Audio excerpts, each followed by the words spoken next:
ჩვენი გადაცემის სტუმარია ნინო კალანდაძე, ჭავჭავაძის ცენტრის დამფუძნებელი. საღამომშვიდობისა.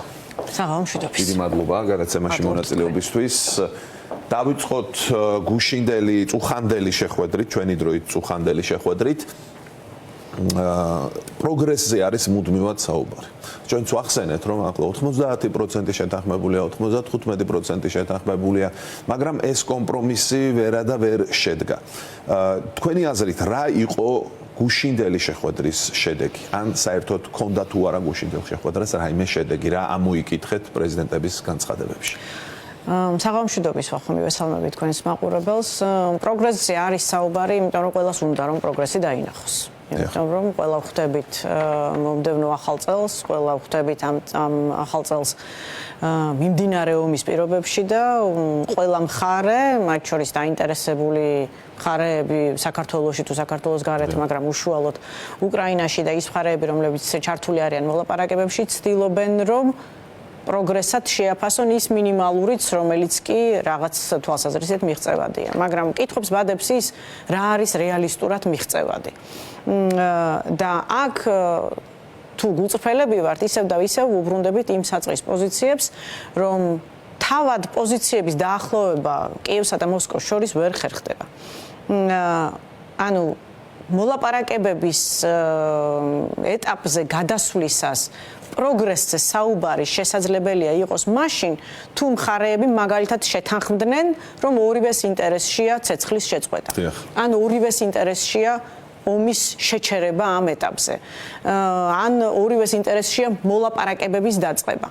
ვიდრე ამქაბდე არ მივლენ მხარეები, გულუბრყვილო მოლოდინია, რომ რაღაც ტიპის პროგრესზე შესაძლოა იყოს საუბარი, იმიტომ რომ თქვენ სწორად ახსენეთ, რომ რაც არ უნდა 99%-იც რო იყოს შეთანხმებული, ის 1% თუ განსაზღვრავს საბოლოო ჯამში აი ამ პირობადებულ 99%-ს, მაშინ პროგრესზე ვერ ვისაუბრებთ. და ეს არის აქ ამ შემთხვევაში ამოსავალი წერტილი, იმიტომ რომ აშკარაა, რომ რუსეთის მხრიდან საჭიროება არ არის დღეს ცეცხლის შეწყვეტის საკითხზე საუბრის.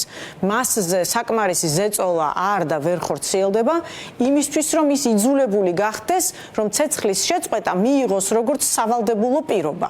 იმისთვის, რომ მოლაპარაკების ეტაპზე გადავიდნენ. ხო, სიტუაციას ართულებს ის, ჩვენ პატარა მიმოხილვა გავაკეთეთ თქვენთან საუბრის დაწყებამდე, რუსეთი, რომელიც იმუქრება კონკრეტულად პუტინი, რომ აიღებს მთლიანად დონეცკს, თუმცა ეს არ იქნება ნამდვილად ადვილი, ეს მან ვერ მოახერხა დიდი ხანია. ეს თუ მან შეძლო, მას არანაირი ცეცხლის შეწყვეტა აღარ სჭირდება მერე, იმიტომ რომ პირდაპირ გზა ეხსნება დანარჩენ უკრაინაზე. ეს იმდენად მნიშვნელოვანი ნაწილია ამ რეგიონის, ხო? და ახლა ამბობს, რომ მას აქვს წინსვლა და არის ძალიან მძიმე ბრძოლები მართლაც.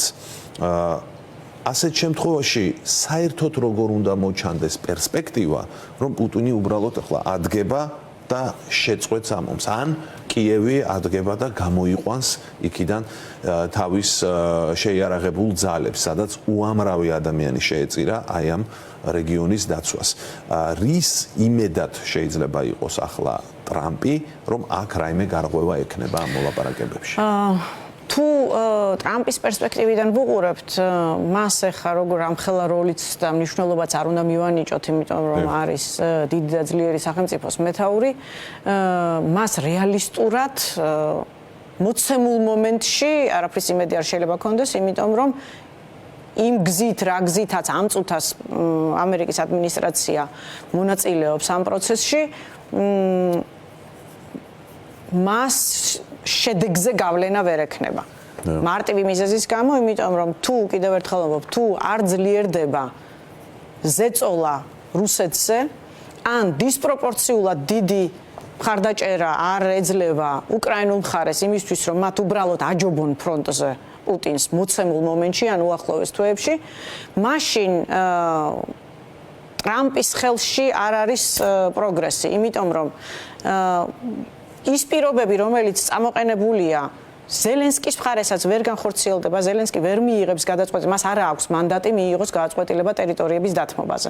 ის არ არის უბრალოდ ის ფიზიკურად ამას ერთპიროვნულად ვერ გააკეთებს, ვერც ათპიროვნულად ვერ გააკეთებს, იმიტომ რომ ამისთვის მაშინ მართლაც რეფერენდუმი უნდა ჩატარდეს. წარმოუდგენელია რეფერენდუმის ჩატარება მიმდინარე გაჩაღებული ომის პირობებში, თუ ამას წინ არ უსწრებს ცეცხლის შეწყვეტა და შემდგომ რაღაც გონივრული პლატფორმა იმისთვის, რომ რეფერენდუმი ჩატარდეს. ამიტომ გამოითიშება. თუნდაც ეს მოხდეს, ეს საინტერესო საკითხია რეფერენდუმი, რომელსაც ახლავს უამრავი პროცედურული წინაღობა, უბრალოდ არსებობს უკრაინის კონსტიტუცია და სადაც ტერიტორიების გადახედვა არის აბსოლუტურად დაუშვებელი. მაგრამ თქვათ რაღაც ფორმულირება მოიძებნა ისეთი, რაც შესაძლებლობას იძლევა რეფერენდუმი ჩატარდეს და თქვათ შეთანხმდნენ რაღაც სამშვიდობო გეგმაზე. აქ ძალიან უცნაური სიტუაცია გამოდის. ანუ პრეზიდენტმა უნდა გამოიტანოს საკითხი რეფერენდუმზე და უნდა თქვას, რომ ამას მხარს უჭერს კომპრომისებს ტერიტორიებთან დაკავშირებით და თუ იქნება უარი უკრაინელი ხალხისგან, მაშინ რა გამოდის, რომ თავის მიერ წარდგენილ რეფერენდუმში პრეზიდენტი მარცხდება და თან ამას რუსეთი შეფუთავს როგორც უკრაინას ომის მოსურნეს. ასე არ გამოდის, რომ აი მშვიდობა და ტერიტორიული დათმობები და თუ ხალხი ამბობს, რომ არანაირი ტერიტორიული დათმობები, რუსეთი ამბობს, რომ თქვენ ომის მომხრე ხართ. ანუ ძალიან უცნაური სიტუაცია გამოდის და ეს როგორ შეიძლება საერთოდ განხორციელდეს? ამისი პერსპექტივა რა არის? ვერ განხორციელდება, არანაირი პერსპექტივა ამისი არ არის, იმიტომ რომ თან ამბობს, რომ ცეცხლს არ შეწყვეტს მაინც. ძალიან ზუსტად აღწერეთ, რომ ეს არის პარადოქსალური დილემა, რომელიც აბსურდულია, რომელიც თავის თავში ვერ გამართლდება. ზელენსკი ვერ გაამართლებს ამას თავის ხალხთან. ხალხი ამ პირობებზე საერთოდ არ წაყვება, ამიტომ ვერანაირი ამ ტიპის რეფერენდუმი ვერ ჩაინიშნება და რომც ჩაინიშნოს, ამას არ ექნება ის ძალა, რისი მიღწევაც ამ შემთხვევაში საერთოდ ამ პირობას თან უნდა სდევდეს. ამავდროულად ჩიხური სიტუაცია მეორე მხარესაც, იმიტომ რომ პუტინისთვის პრაქტიკულად ყველა ტიპის დათმობა, რომელიც ახლა მოლაპარაკების პროცესში შეიძლება განხილულ იქნას, მისი პერსპექტივიდან ეს არის მარცხი. ამიტომ ამ მარცხს ის არც ერთ შემთხვევაში არ მიიღებს, ვერ გაყიდის და ვერ დათანხმდება ამას, თუ ფასი უფრო ძვირი არ იქნება, რაც მან უნდა რეალურად გადაიხადოს. დღეს მდგომარეობით რასაკვირველია, ცხადია, რომ რუსეთს ძალიან სახარბიელო მდგომარეობა არ აქვს ფრონტზე. ასე რომ იყოს, საერთოდ 4 წელი არ გაგრძელდებოდა ეს ომი და გაცილებით უკეთ მიაღწევდა ის თავის მიზნებს. თუმცა უკრაინასაც პრობლემები აქვს, იმიტომ რომ უზარმაზარ ძალებს ახმარს. რასაკვირველია, მაგრამ ამავდროულად ისიც ფაქტია, რომ ფრონტზე გარღვევა არც ერთ მხარეს არ არის. ფაქტია, რომ ახლა მიდის ძალების მოსინჯვა, ვინ ვის აჯობებს უფრო სწრაფად.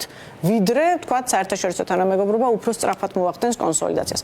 ამ გადმოსახედიდან, რა თქმა უნდა, პროგრესზე ვერ ვისაუბრებთ, იმიტომ რომ ყოველი დღე, რომელიც კონკრეტული შედეგით არ სრულდება, არის თავისუფალი სამყაროსთვის დაკარგული დღე. არის უკრაინისთვის დაკარგული დღე, არის ევროპის კავშირისთვის მეტი საფრთხის შემცველი. ამიტომ ხო, ამ გადმოსახედიდან პროგრესზე ვერ ვისაუბრებთ. თეორიულად პროგრესი, რა თქმა უნდა, იყო, თუ გავითვალისწინებთ იმას, რომ კონკრეტული გრძელვადიანი პირობები იდება, როგორც უსაფრთხოების უკრაინის უსაფრთხოების აღჭურვის თვალსაზრისით, ისე ძალიან, თქვათ, კონკრეტულ ვალდებულებებზეა საუბარი, რომელსაც დასავლეთი თავის მხარეს აიღებს კუმულაციოდ, მაგრამ ეს არის პირობები. ხა ქალბატონო, ტრამპის რიტორიკას ხან ძალიან პირდაპირ და ხან ქვეტექსტებით სულ ახლავს აი ეს გზავნილი, რომ უკრაინა შეიძლება დამარცხდეს, მათ შორის დონეცკში შეიძლება დამარცხდეს და მერე უკვე სხვა პირობები იქნება რუსეთისგან, ან საერთოდ არ იქნება და აი ამ გადმოსახედით მსჯელობს, ანუ რასაც პუტინი ამბობს და იმუქრება, როგორც ჩანს, ტრამპსაც შეიძლება სადღაც სჯეროდეს ამის. ან არ ვიცი, არ სჯეროდეს და მაინც ამბობდეს. ანუ რაღაცნაირად წნეხი იგრძნობა უკრაინაზე, ამერიკის შეერთებული შტატების ადმინისტრაციის მხრიდან. რამდენად რეალურია საერთოდ საკითხის ასე აღწერა, რომ უკრაინა შეიძლება ძალიან მძიმე სიტუაციაში ჩავარდეს და აქედან შეხედვა უკვე როგორ ვიპოვოთ გამოსავალი. ანუ კიევს სჭირდება თუ არა დღეს მართლაც აი ფორსირებულად აი ამ სამშვიდობო გეგმის განხორციელება. მოდით ასე ამ თვალსაზრისით შევხედოთ. ამ შემთხვევაში ამ ომში კიევი დამოუკიდებელი მოთამაშე არ არის, იმიტომ რომ კიევზე გადის ევროპული უსაფრთხოება დღეს. კიევი არ არის საბოლოო მიზანი და ამაზეც მინიმუმ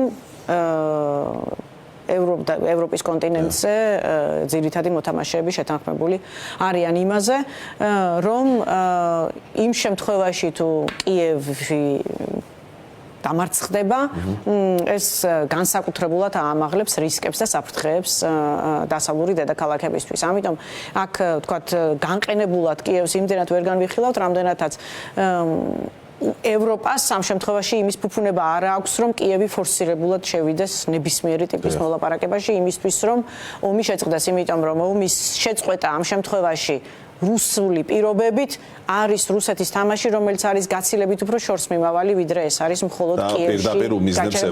პირდაპირ უმიზნებს ევროპის კონტინენტს. ამიტომ არის, რომ ამდენი ხანია მიმდინარეობს ეს მოლაპარაკების ჭიდილი, სწორედ იმიტომ, რომ ძალიან დიდ საფრთხეებს უკავშირდება დღეს რუსეთთან დათმობაზე წასვლა. და კიდევ ერთ შეკითხვას დაგისვამ ჩვენი საუბრის მიწურულს, ეს უკავშირდება შეერთებული შტატების პოზიციას ის შეიძლება თუ არა იმგვარად ტრანსფორმირდეს ერთი მხრივ, რომ კიევისთვის დამძიმდეს მდგომარეობა და ზელენსკისთვის და ნახეთ ჩვენ კრიტიკული ურთიერთობები გარკვეული პერიოდის წინ, ან პირიქით რუსეთზე გაძლიერდეს ზეწოლა. ანუ ეს არის თუ არა დამოკიდებული იმაზე, ვინ გამოვა ტრამპის წინაშე დამნაშავე აი ამ სამშვიდობო გეგმის ჩავარდნასთან დაკავშირებით, თუ ის ჩავარდა. ყველანაირი შეფასება ამ შემთხვევაში სრულიად სპეკულაციურია და აქ მე კონკრეტულ ანალიტიკას არ ემყარება, მაგრამ საბოლოო ჯამში ამერიკის დღეს მოქმედ ადმინისტრაციაზე ზეწოლას თუ რამე მოახდენს ამ შემთხვევაში თქვათ პოზიციების გადახედვას და ძალთა ბალანსის შეცვლას თუ რამე განაპირობებს, ეს არის კვლავ და კვლავ უკრაინის და ევროპის ძალიან კონსოლიდირებული მტკიცე პოზიცია.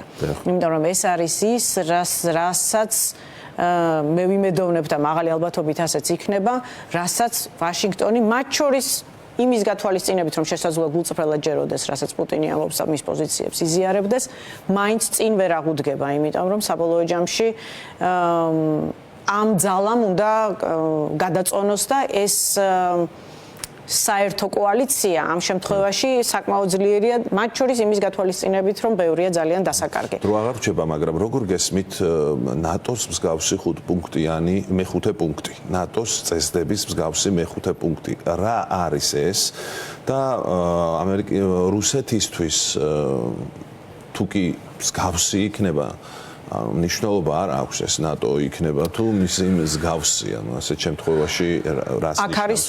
აქ არის ზუსტად ძაღლის თავი.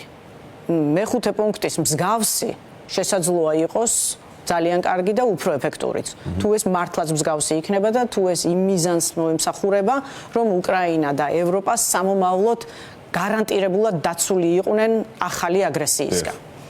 მაგრამ მე რომელიც წარმოვადგენ ამ შემთხვევაში საქართველოს და მაქვს ჩემი მეხსიერება ქართული პერსპექტივიდან, ეს რა თქმა უნდა ჟღერს როგორც რაღაც მაპზე უკეთესი. იმიტომ რომ ეს მან გაცილებით უფრო დიდი რისკია იმისა, რომ უბრალოდ აი ამ ვითომ უკეთესში შეიფუთოს ის, რაც იქნება რუსეთისთვის მისაღები და მაშინ რასაკვირველია არ იცავს არც უკრაინას და არც დასავლურ უსაფრთხოებას. დიდი მადლობა გაცნობისთვის.